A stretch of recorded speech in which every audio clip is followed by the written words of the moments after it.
Oke, assalamualaikum warahmatullahi wabarakatuh. Berjumpa lagi bersama Ihsan PLTS, Mas guys. Jadi di depan kita ini ada inverter merubah tegangan dari 12 volt menjadi 220. Namun untuk inverter yang kita gunakan dulu sebelum Ihsan PLTS menggunakan inverter berjenis low frekuensi, Ihsan PLTS masih menggunakan inverter rakitan high frekuensi. Jadi untuk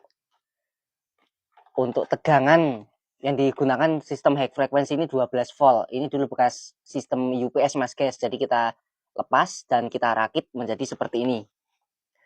Jadi trafonya kotak Mas guys ya. Jadi untuk sistem PLTS itu kita sarankan untuk menggunakan trafo yang bulat atau toroid. Jadi tidak menggunakan trafo yang kotak seperti ini. Ini trafo kotak dengan sistem high frekuensi. Jadi menggunakan sistem kerja tinggi, frekuensi tinggi.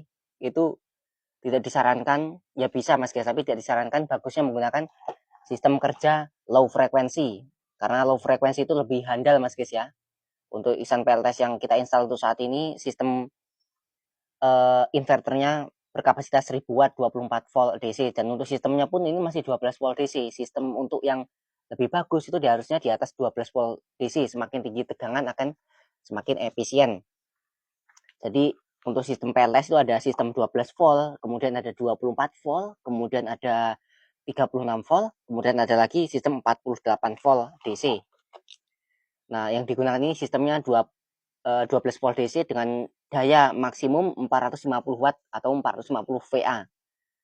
Jadi ini pun masih gelombangnya masih MSW atau Modified Sine Wave. Jadi gelombangnya belum murni seperti PLN, dia masih MSW, Modified Sine Wave. Jadi gelombangnya masih campuran AC dan DC. Jadi untuk yang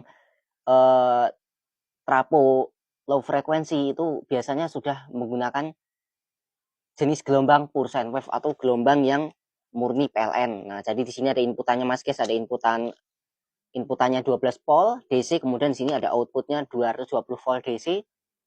Kemudian kita tambahkan menggunakan kipas pendingin fan cooling dengan tegangan sistemnya 12 volt DC. Jadi untuk mendinginkan sistem pembangkit tenaga surya ini agar dia tetap bekerja dengan optimal. Oke Mas guys, jadi untuk sarankan untuk menggunakan PLTS kita menggunakan yang low frekuensi. Nanti kita akan lihat bagaimana sistem inverter low frekuensi yang ada di dalam yang Ihsan PLTS install. Oke, cukup sekian Mas guys. Jangan lupa sambil ngopi dulu Mas guys. Sambil ngopi. Oke, terima kasih. Assalamualaikum warahmatullahi wabarakatuh. Sekian.